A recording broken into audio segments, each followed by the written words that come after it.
السلام علیکم ورحمۃ اللہ وبرکاتہ۔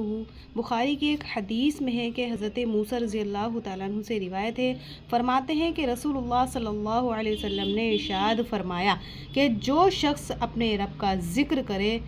اور جو شخص اپنے رب کا ذکر نہ کرے،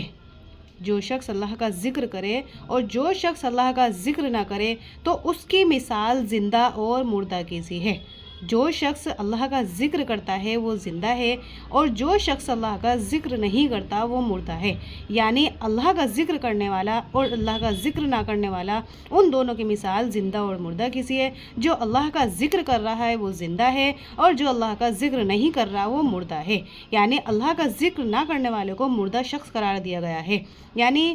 اگر ہم اللہ کا ذکر کر رہے ہیں تو ہم زندہ ہیں، اللہ کا ذکر اگر نہیں کر رہے ہیں تو ہم زندہ ہوتے ہوئے بھی مردے ہیں۔ اگر ہم اللہ کا ذکر کریں گے تو ہمیں جو ہے ایمان والا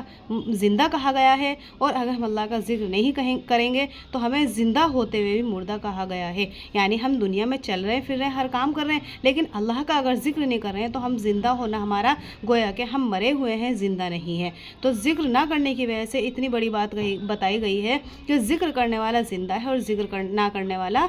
زندہ ہوتے ہوئے بھی وہ مردہ ہے۔ یعنی وہ دنیا میں چل رہا پھر رہا ہے، ہر کام کر رہا ہے، لیکن جب اللہ کا ذکر نہیں کر رہا تو وہ مردہ ہے، یعنی مرے ہوئے کے برابر کہا گیا ہے۔ یعنی ہمیں جو ہے دن میں اتنا بھی ٹائم ملتا ہے اس میں ہمیں زیادہ سے زیادہ اللہ کا ذکر کرنا چاہیے۔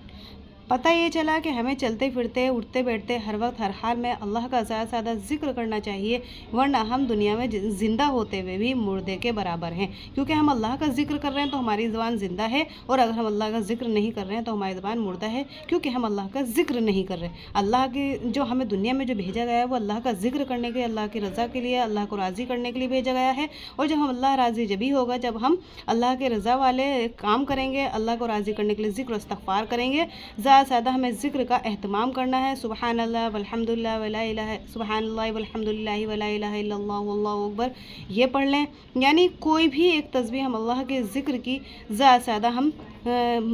اللہ کے ذکر زیادہ سے زیادہ ہم کریں، لیکن کوئی بھی ایک تسبیح، کوئی بھی ایک ایسا عمل ہمارے زبان پہ ہر وقت تار و تازہ رہنا چاہیے، جس سے ہم مردوں کی فہرست میں شمار نہ ہوں، بلکہ ہم اللہ کے ذکر کرتے رہیں، ہم زندہ رہیں۔ اللہ تبارک و تعالی ہم سب کو عمل کی توفیق عطا فرمائے۔ السلام علیکم ورحمۃ اللہ وبرکاتہ۔